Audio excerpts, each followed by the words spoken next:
Bueno, hoy sí vamos a tocar un obstáculo para recibir el bautismo en el Espíritu Santo.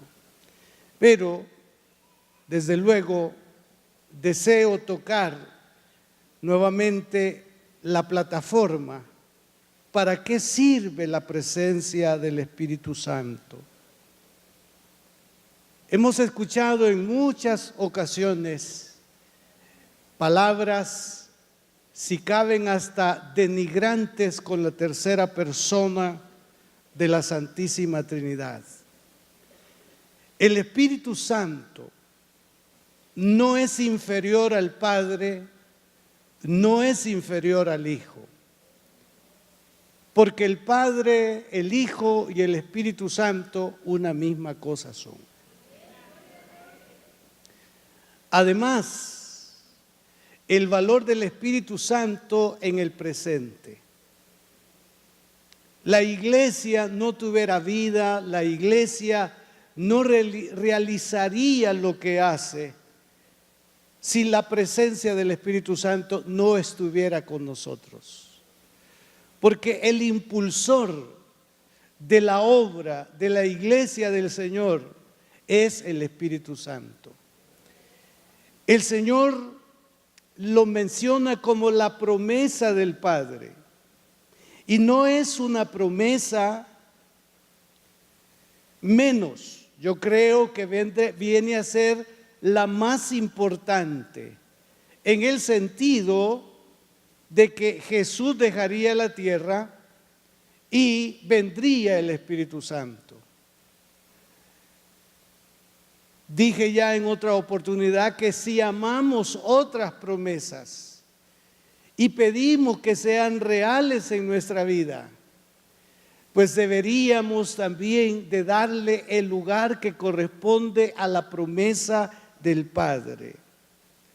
Entonces, si es una promesa del Padre, eso sería suficiente para anhelarlo y deberíamos de darle importancia. Además, recordemos que es el símbolo de la presencia permanente del Señor en la vida de la iglesia. Es el símbolo de la presencia permanente. Cuando Jesús dijo, yo estaré con vosotros todos los días hasta el fin del mundo, está proyectando desde luego la presencia del Espíritu Santo. Porque Él ascendería a los cielos y en sí la Biblia habla de que Él ascendió a los cielos. ¿Cuántos de nosotros sabemos que Él está sentado a la diestra de Dios Padre? Él ascendió a los cielos. Naturalmente eso en su momento para los discípulos era preocupante. Quedarían solos, quedarían señalados, quedarían expuestos, quedarían débiles. Pero qué maravilloso cuando el Señor les dice, no van a quedar solos, yo les enviaré al Espíritu de mi Padre. Mi Padre enviará su Espíritu a vosotros. Entonces dije en un momento que la operatividad de la iglesia, todo lo que nosotros leemos de la historia, de todos esas manifestaciones extraordinarias del poder de Dios, esa razón de la presencia del Espíritu Santo. Cuando la historia nos habla de milagros sorprendentes, ese es el accionar del Espíritu Santo.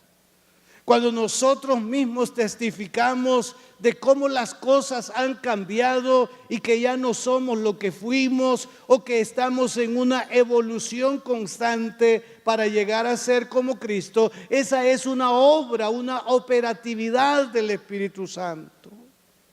Solos no podemos transformar nuestras vidas, solos no podemos llegar a ser lo que Cristo quiere que seamos, es a través de la operatividad del Espíritu Santo.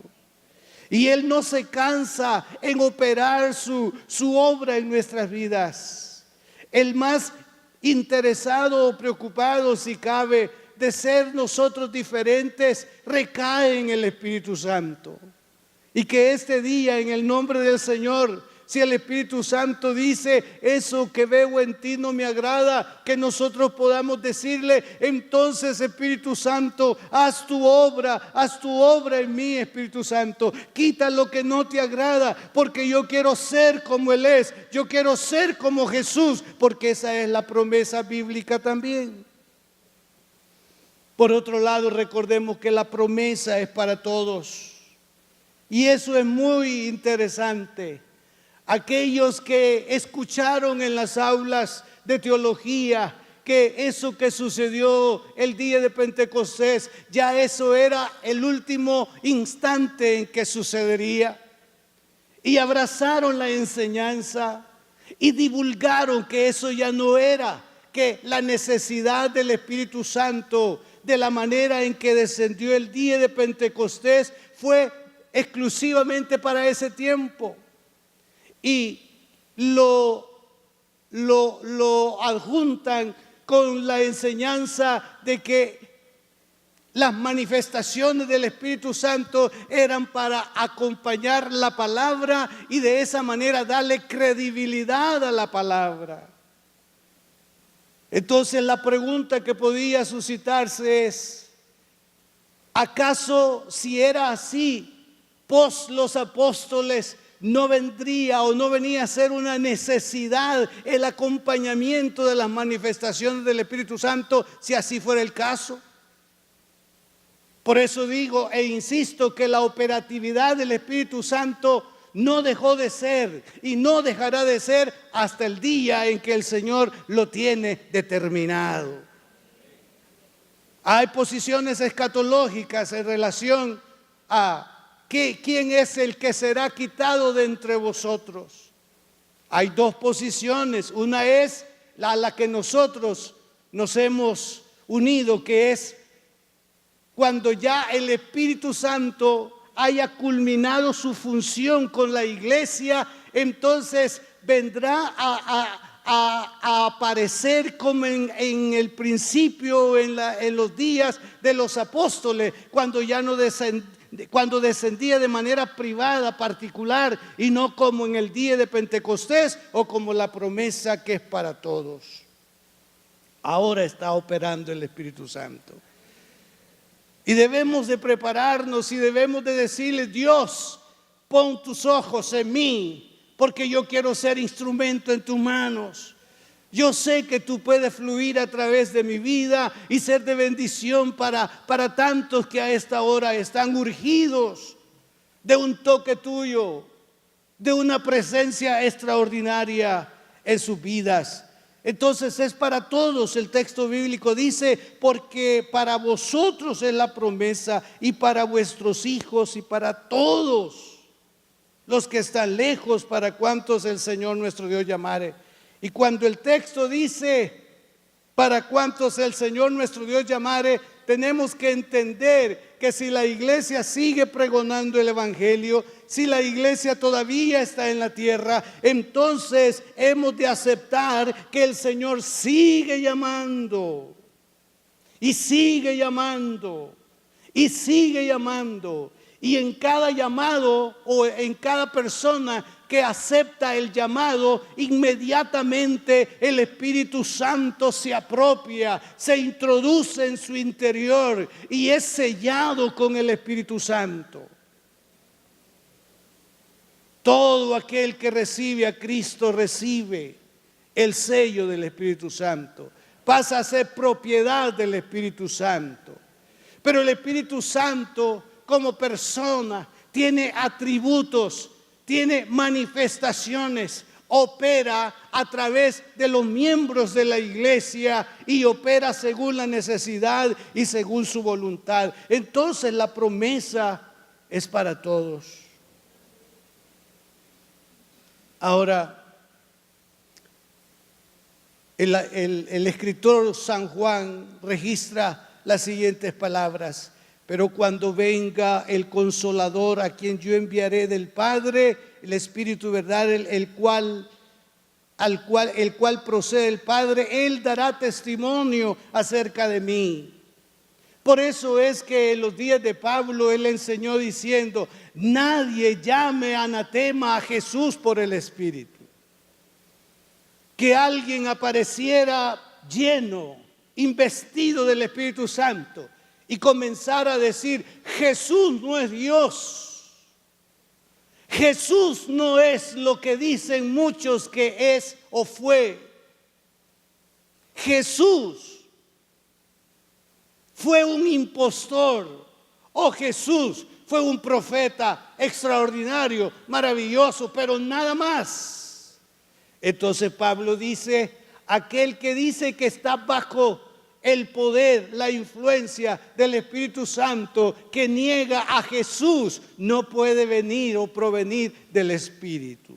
Allí es donde debe entonces de existir cuidado de parte de nosotros. Entonces, hermanos, si es una promesa, si Él está en función, usted y yo debemos de abrazar al Espíritu Santo.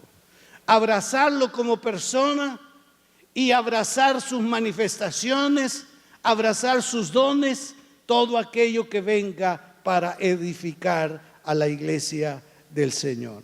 Pero ahora la pregunta: ¿por qué cuesta tanto para que algunos creyentes reciban el bautismo en el Espíritu Santo? Aquí está el primer obstáculo. Muchos no saben qué es el bautismo en el Espíritu Santo. Y por no saber qué es el bautismo en el Espíritu Santo, no tienen una actitud de deseo, no tienen una actitud de esa experiencia, no tienen una actitud de ser receptores de esa bendición. En parte porque se asocia como suficiente y como cumplimiento de la promesa el soplo que Jesús les dio del Espíritu cuando Él les dijo: recibid el Espíritu, y les dio el soplo. Pero eso era como una señal de lo que Él les había sugerido, o dicho mejor: no les voy a dejar huérfanos. Y sé que ese fue un acto de fe, porque que Jesús le hiciera más o menos: recibid el Espíritu Santo. Nada más eso dijo Jesús. Entonces estos, es decir, los discípulos, los apóstoles, tenían que creer que algo sobrenatural había sucedido con el soplo. Y no dudar de que eso era una introducción de ese ser que funcionaría en la ausencia de Jesús. Pero el punto siguiente es que en este momento viene Jesús también y dice: y váyanse a Jerusalén, o no salgan, mejor, no salgan de Jerusalén hasta que sean llenos del Espíritu Santo. Entonces, ¿qué ha ocurrido con el soplo? Es lo que ahora nosotros podemos entender, que cuando la persona recibe a Cristo, el Espíritu Santo viene a hacer habitación en él. Pero hay algo más, y es el momento cuando el Señor les dice: váyanse o no salgan de Jerusalén y estén en ese lugar hasta que sean investidos del poder de lo alto. Entonces, lo sucedido con el soplo equivale a: no os dejaré huérfanos, vendré o volveré a vosotros. Mas el Consolador, el Espíritu Santo, a quien el Padre enviará en mi nombre, Él os enseñará todas las cosas. O sea, una función del Espíritu Santo, aparte de tomar posesión del corazón del creyente, es precisamente enseñarnos. Gracias a Dios tenemos la Biblia, pero en aquellos días no estaban los libros o no existía este compendio. Y qué maravilloso es cuando el Espíritu Santo venía sobre los apóstoles para recordarles lo que habían aprendido de Jesús Y eso que habían aprendido, ahora lo están enseñando a los recién convertidos. Entonces, una función doble del Espíritu: enseñar y recordar. Hay momentos que en nuestra vida sucede eso. El Espíritu nos recuerda la palabra de Dios. Nos recuerda de aquellos momentos extraordinarios cuando la palabra nos golpeó, cuando la palabra se hizo rema en nosotros, cuando nos afincamos en una declaración bíblica y decimos: esa palabra es mía, esa palabra la tomo, esa palabra llegó en el momento más necesitado por el que yo estoy pasando. Cada uno de nosotros tenemos algún texto que nos impactó, que tomó control, posesión de nuestra vida. No sé cuál es el suyo, pero el mío es: allá en 1969, ninguno de ustedes había nacido.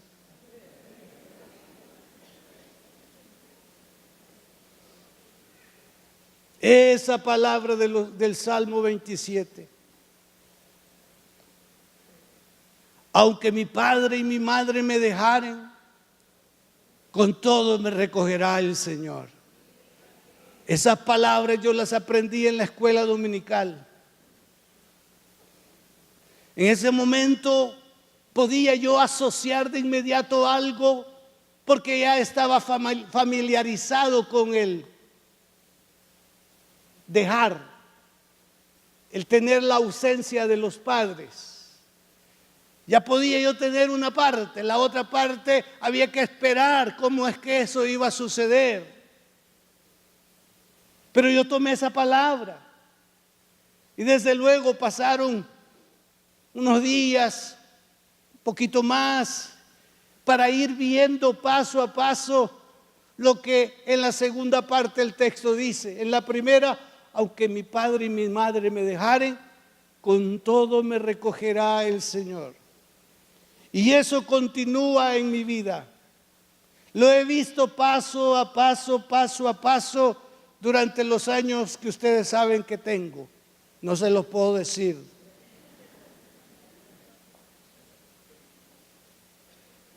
Y usted tiene su texto. ¿Cuántos tienen un texto inspiracional? ¿Cuántos tienen un texto que les hace recordar que Dios es fiel? Levanten la mano. ¿Cuántos tienen un texto que les hace recordar que Dios es fiel? Otra vez quiero ver esa mano que le hace recordar ese texto, que Dios es fiel.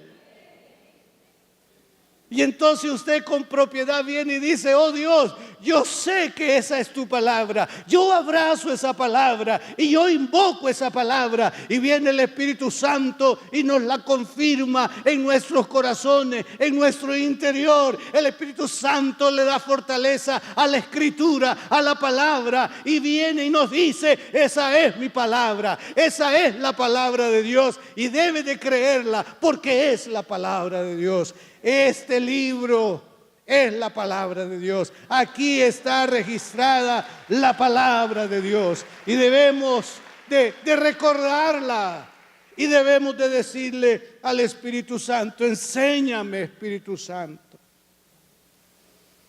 Pero el proceso, el progreso va cuando les dice: pero recibiréis o recibirán poder cuando haya venido sobre vosotros el Espíritu Santo. ¿Qué es lo que ha sucedido? ¿No ha venido todavía? En el contexto o en el sentido a lo que Jesús se está refiriendo. Ya tienen al Espíritu Santo, o un anticipo, vamos a usar esa palabra, un anticipo, porque Jesús no se ha ido. Pero desde el momento que ellos están parados ante eso sobrenatural, ese fenómeno extraordinario, que Jesús va subiendo y todos boquiabierta, como decimos, viendo lo que está sucediendo, anonadados, no tienen preguntas, no tienen una palabra que decir, y ángeles aparecen diciendo: varones galileos, ¿qué estáis mirando al cielo? Así como le veis ir al cielo, así le veréis venir. Los ángeles le dijeron: va para el cielo, va subiendo al cielo. Y Esteban, en los momentos agonizantes después de haber sido afectado por esas piedras, dijo: veo los cielos abiertos y al Hijo de Dios sentado a la diestra del Padre. Pablo o Saulo de Tarso está en la escena. Él escucha esas palabras. Está sentado a la diestra de Dios Padre. ¿Cuánta evolución o revolución pudo contener esa escritura o declaración en su vida, que cuando le tocó presentar defensa de su enseñanza, de su prédica, él pudo decir que Jesús está sentado a la diestra de Dios Padre como un intercesor entre Dios y los hombres? Y ese Señor está sentado intercediendo por usted y por mí. Él sabe de lo que padece, Él sabe de lo que padecemos, Él sabe nuestra necesidad. Y Jesús le dice al Padre: toma en cuenta la petición de esa mujer, toma en cuenta la petición de ese hijo, porque está dentro de los parámetros establecidos. Y cuando se trata de pedir perdón, como buen abogado, dice al juez o al padre: mira aquí mis manos. Porque todavía Juan lo ve como el cordero inmolado en Apocalipsis 5. Ahí están todavía las huellas, las muestras del sacrificio expiatorio. Y esas muestras, eso de presentarse como cordero delante del Señor, será hasta que el Padre diga: hijo, vamos a la siguiente etapa, quiero que aparezcas. Y hay un pueblo en las naciones que añora tu venida, como Juan en sus últimos días, que dijo: sí, ven Señor Jesús. Muchos de nosotros estamos con el anhelo de que el Señor aparezca, que el Señor venga. Hay momentos que no hayamos qué hacer. Hay momentos que nos vemos como decir: Señor, si ayer hubieras venido, yo no te hubiera fallado hoy. Tú eres el culpable porque no viniste ayer. Porque si ayer hubiera venido, no te hubiera fallado. Y entonces Dios dice: ¿y me vas a fallar ahora? Bueno, no estoy seguro, pero me agradaría que vinieras. Bueno, hay tantas razones que tenemos para que Él venga, ¿verdad? Porque este mundo no es un buen mundo para habitarlo. ¿Está de acuerdo con eso? No, no es un buen mundo para habitarlo. Por eso Pablo le dijo a sus hermanos en el pasado: ustedes son ciudadanos del cielo. La ciudadanía de ustedes está en el cielo. Y el cielo es tan diferente, según la declaración bíblica, de la tierra en la que vivimos. ¿Cuántos anhelamos la venida del Señor? Entonces, para ese momento parece que esa sangre que se ve como heridas tienden o se van a cicatrizar. Los vestuarios que ahora tiene Jesús como cordero van a ser cambiados, pero no cambiados en plenitud, sino hasta cuando el Padre le entregue los reinos de las naciones. Y se va a sentar como Rey de reyes y Señor de señores. Él es Rey, Él es Rey, y Él es nuestro Señor, Él es nuestro Rey. Entonces, están ahora en ese espacio ordenado por el Señor para esperar ser investidos con el poder de lo alto. Y cuando ya el Señor les dice: y ustedes van a ser testigos, esa palabra equivale a dar a conocer a Jesús y su doctrina.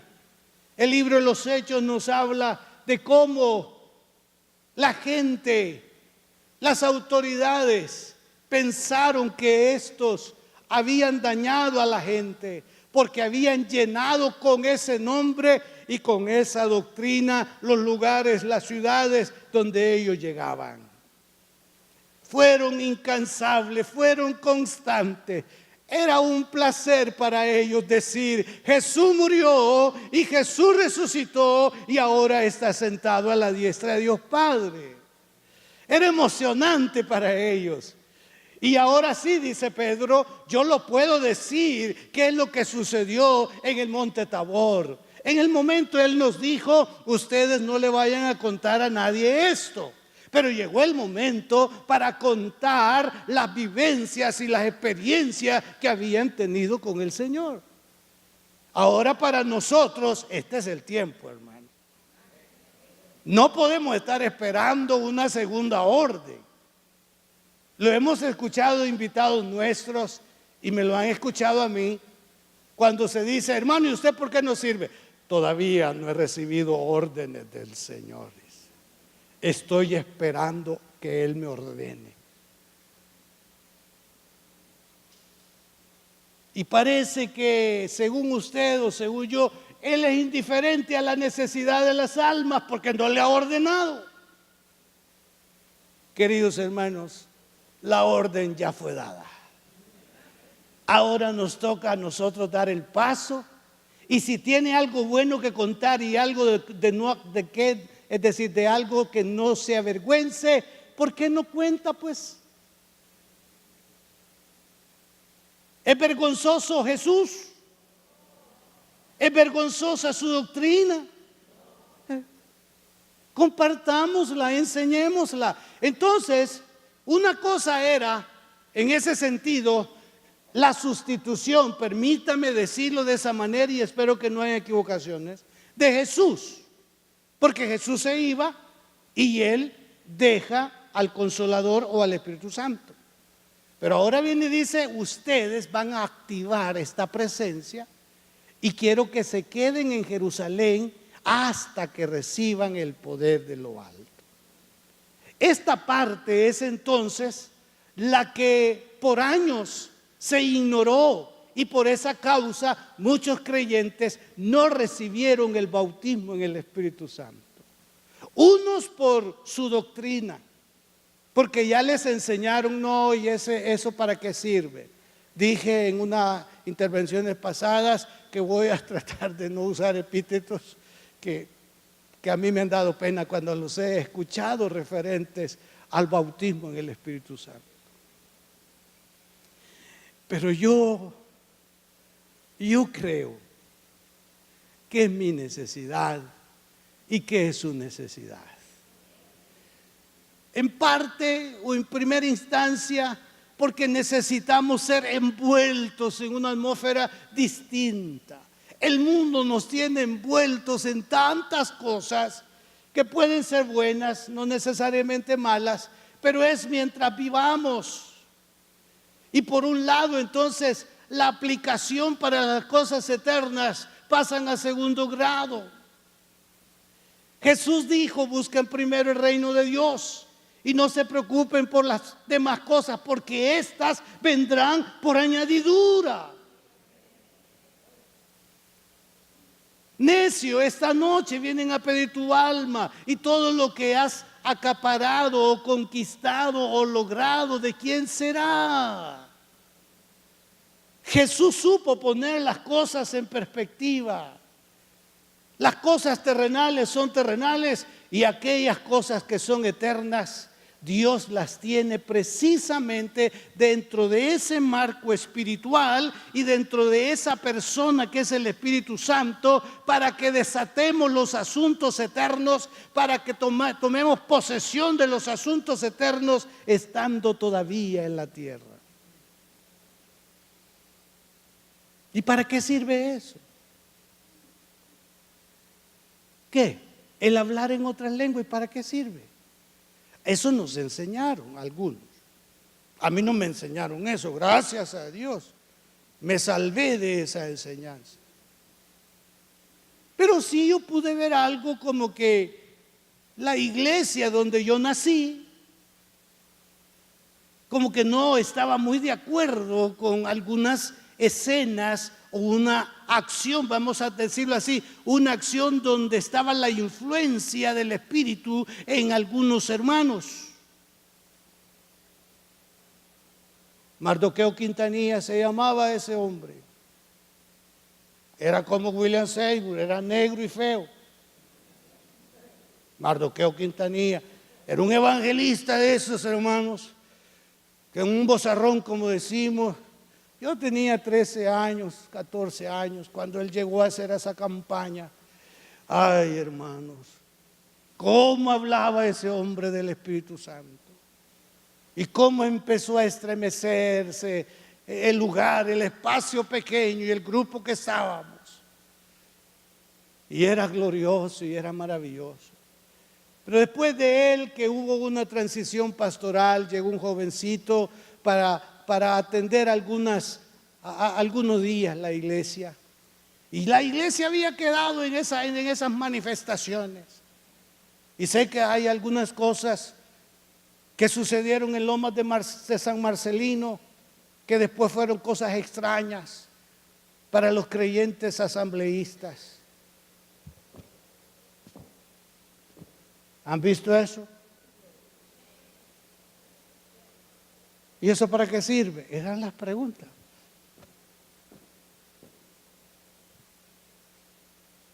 Dicen que eso de dar esos saltos, esos son estímulos carnales.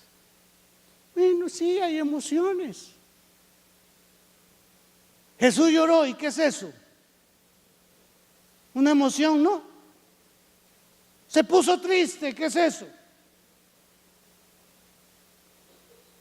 Y entonces yo vi que la fue a detener el hermano.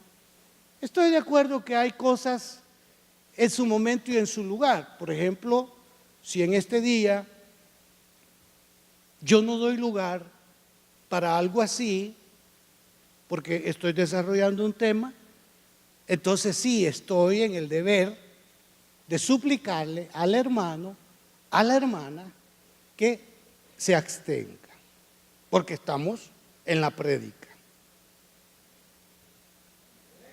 Amén. Hermano, pero si en un momento todos ustedes comienzan a hacerlo, ¿qué tengo que hacer yo? ¿No creen? ¿Sí? Ya es una disposición del Espíritu. Decir, guarda tus notas y demos espacio a este momento. ¿Y eso para qué sirve? Mire, hermano, hay cosas de operatividad del Espíritu Santo en ese hermano, en esa hermana, que mis ojos naturales nunca lo van a ver. Pero que cuando el Espíritu Santo penetre y actúe en el interior, el que está sufriendo eso sabe que algo está sucediendo en su vida, que eso no es propio, eso no es de él, eso es del Espíritu Santo. Yo quiero decirle, hermano, cuando yo he saltado, eso no va conmigo, en lo natural eso no va conmigo. Después que yo veo eso y ese soy yo. Yo no soy de esos. Pero el día aquí en la iglesia que el Espíritu Santo me tomó de una manera extraordinaria, y eso sabe que a lo que me llevó a recordar, un jovencito yendo a una semana de retiro de pastores. Hermano, en ese tabernáculo comencé yo a sentir propiamente eso, el soplo, el viento. En todo ese recinto yo vi a los pastores levantando sus manos al cielo. Y de repente empecé a ver unos codos doblados allá. Y yo, ¿eso qué? Era algo nuevo para mí. Y ya de repente los hermanos que no se podían contener, pero la atmósfera que había era una atmósfera de liberación, era una atmósfera de gozo, era una atmósfera de bendición. Y eso es lo que ahora las asambleas de Dios añoran. Y eso es lo que los pastores en un momento estamos añorando con las iglesias locales. Si el Espíritu Santo viene y se muestra a usted, diga al Espíritu Santo: tú eres dueño de mi vida, haz lo que tú quieras conmigo y yo me voy a mover en tu gracia y en tu voluntad, y sé que me bendecirás y seré de bendición para tantos otros. Alguien que sea tomado por la unción del Espíritu Santo irá con autoridad, saldrá de esta casa con una autoridad para poder demandar milagros, sanidades y prodigios ante propios y extraños, porque estará consciente que no será de sí mismo, sino que bajo la unción y la presencia del Espíritu Santo, porque Él opera a través de la iglesia.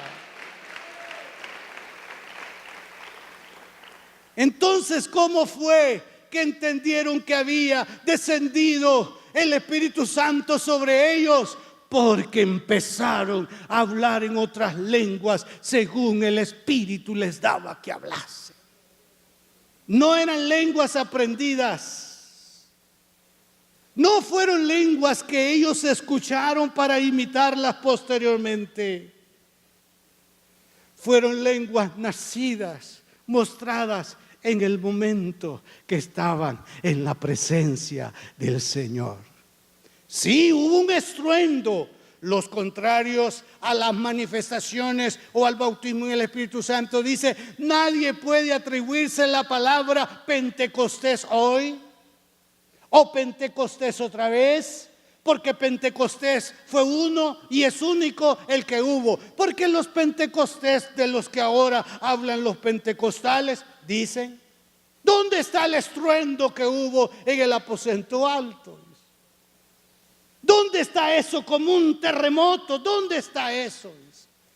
¿Y dónde están esas llamas de fuego sobre sus cabezas que Lucas describe en el libro de los Hechos? ¿Dónde se ve eso?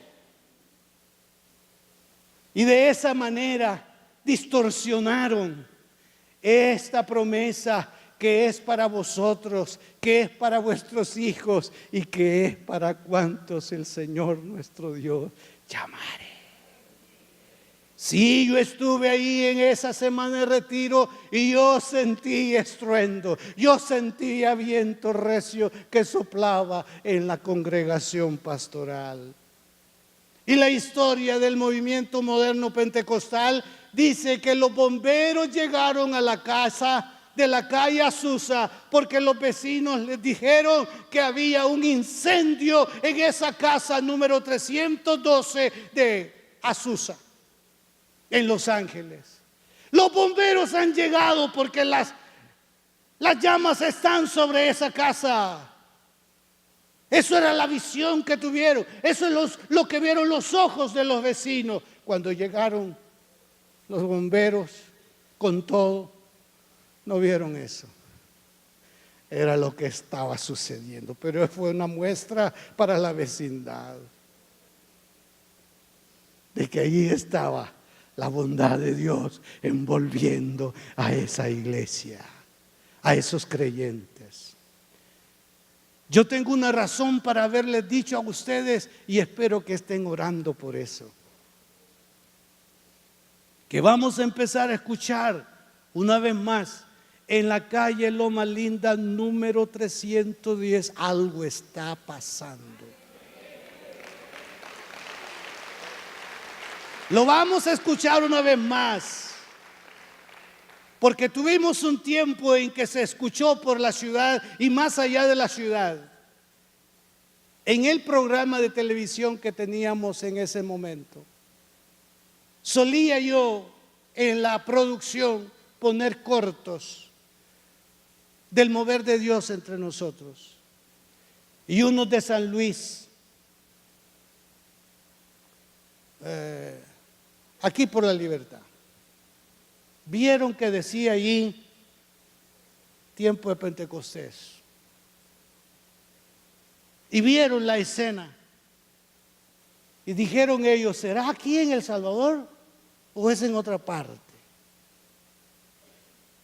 Y ellos indagaron y se dieron cuenta que era aquí. Pero algo sucedió a través del programa. Hubo una sanidad en la familia.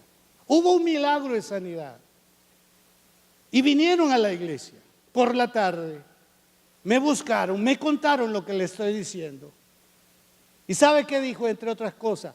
Yo pensaba que estas cosas solo sucedían en otras partes y no en El Salvador.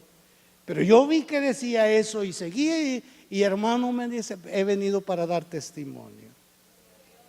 Pero les he contado de la profesora que le quitaron la cartera, la asaltaron desde la puerta al área del colegio y entre la puerta el ingreso acá. La profesora no se resistió, entregó la cartera. Pero llegando por la puerta, ese muchacho no pudo caminar. No pudo, se paralizó y tiene la cartera, no puede caminar, mucho menos correr. Sí podía caminar para abajo, es decir, para encontrarse de nuevo con la maestra. Entonces vino y le dijo, yo no sé qué está pasando aquí, tome su cartera, y pudo pasar.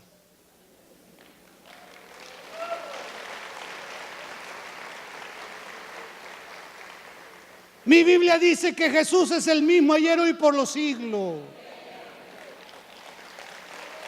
Y nosotros en base a eso decimos que puede hacerlo otra vez, que puede hacerlo otra vez, que puede hacerlo otra vez. Y si usted lo cree, dé un grito de júbilo que Él lo puede hacer otra vez.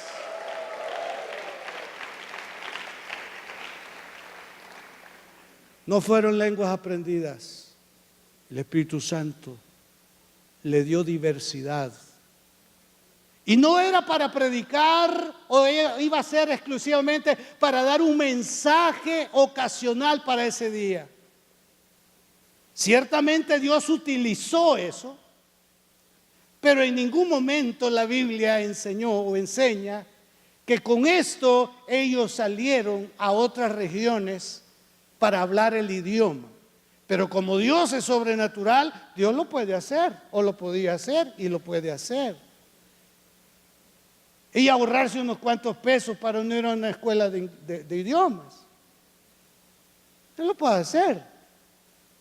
Pero no se trata de eso en este momento. Se trata de decirles que si usted ha sido llamado por el Señor, para ustedes esta promesa. Y sirve para mucho. Esa va a ser la próxima prédica. ¿Para qué sirve? En este momento ni he oído, ni sabía sobre eso, pues estoy tratando de que sepa. Y el otro es, no me interesa porque no sé para qué sirve, pues le vamos a contestar para qué sirve. Pero lo interesante del punto ahora es que nos movamos en la bondad y en la gracia de Dios. Vamos a profetizar con este canto y con eso voy a finalizar. Algo está cayendo aquí. Lo vamos a profetizar, lo vamos a cantar en profecía. Vamos a hacer la declaración de que algo está cayendo aquí, algo extraordinario. Y Dios quiere usarnos a todos por igual. Donde usted permanezca, donde usted se encuentre, crea que Dios hará grandes cosas usando su vida en el nombre de Jesús. Levante sus manos en esta hora y dígalo. Algo está cayendo aquí. Lo vamos a decir creyendo. Es tan fuerte sobre mí. Así es, en el nombre de Jesús lo decimos. Mis manos levantaré. Levante su mano. Y su gloria tocaré. Algo está cayendo aquí. Es tan fuerte sobre mí. Mis manos levantaré. Mis manos levantaré.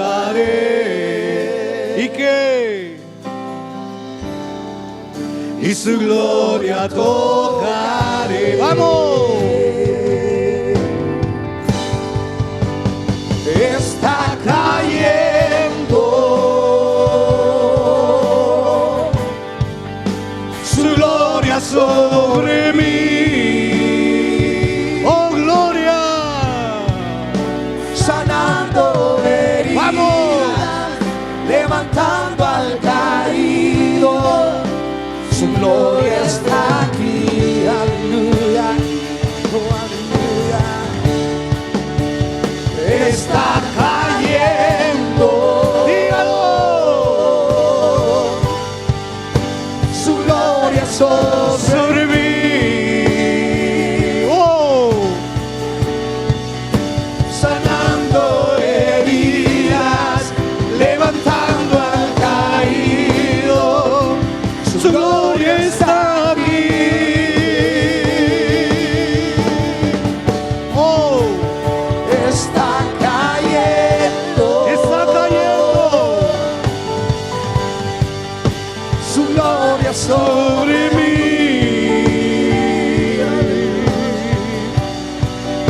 Sanando heridas, levantando al caído. ¡Dígalo! Su gloria está aquí. ¡Oh, gloria! Y está ¡Vamos! cayendo ¡Así es! su gloria Sobre mí. Ah. sanando heridas, levantando al caído. Su gloria está aquí. Está cayendo. Y está cayendo. En el nombre de Jesús está cayendo. Su gloria sobre mí. Oh, Espíritu Santo. Su gloria Oh, Espíritu Santo. sanando Opera, opera, heridas, opera tu levantando al voluntad. caído. Llénanos, Su gloria llénanos está con tu aquí. espíritu. Trae una transformación a nuestras vidas. Saca lo vil de nosotros. Saca lo vil de mí. En el nombre de Jesús. Oh Señor, trae una operación sobrenatural a nuestras vidas espirituales. Y trae también, oh Dios, respuesta a nuestras peticiones, a nuestras oraciones. Oh Dios de Abraham, Dios de Isaac, Dios de Jacob. Si alguno a esta hora está enfermo, tócalo y sánalo en el nombre de Jesús. Oh, no hay imposible para Dios. No hay imposible para Dios. No hay imposible para Dios. Para Dios todo es posible. Abrazamos esa verdad, la confesamos y la hacemos nuestra en el nombre de Jesús. Toca, toca, toca, toca, toca y llena desde la planta de los pies hasta la cabeza. Toca, toca, toca, toca y llena. Oh Espíritu maravilloso, oh Espíritu eterno, oh Espíritu Santo. Esta iglesia te anhela, esta iglesia te desea, esta iglesia quiere ser instrumento para bendecir a tantos otros en el nombre, en el nombre, en el nombre, en el nombre, en el nombre de Jesús. Aleluya. Profetizamos que antes de tu venida haremos la parte que nos toca en esta vecindad, en esta ciudad, en este país. En tu nombre, puertas se abrirán, puertas se abrirán y nosotros todos nos alistaremos para entrar por esas puertas, dar el mensaje de tu palabra y ser instrumento de bendición en la vida de esas personas en el nombre de Jesús. E invoco tu nombre, oh Dios, para que donde residimos y para donde permanecemos laboralmente, que ahí podamos ser instrumento de bendición en el nombre de Jesús. Como pastor pido que sacies de acuerdo a las necesidades de mis hermanos, de las familias aquí presentes, y vuélvenos a ti en obediencia, vuélvenos a ti en fidelidad, que hagamos la parte que nos corresponde para hacer funcionar tu obra en este lugar, en el nombre de Jesús. Te adoramos, Señor. Te adoramos, Señor. Te adoramos. Te adoramos, Señor. Te adoramos. Te adoramos, Señor. Te adoramos, Señor. Te adoramos. Te adoramos, Señor. Te adoramos, Señor. Te adoramos. Te adoramos, Señor. Te adoramos, Señor. Te adoramos. Te adoramos. Te adoramos. Te adoramos. Te adoramos. Te adoramos. Te adoramos. Te adoramos. Te adoramos. Te adoramos. Te adoramos. Te adoramos. Te adoramos. Te adoramos. En el nombre de Jesús te adoramos. Gracias, Padre, en el nombre de Jesús. Que Dios los bendiga, hermanos.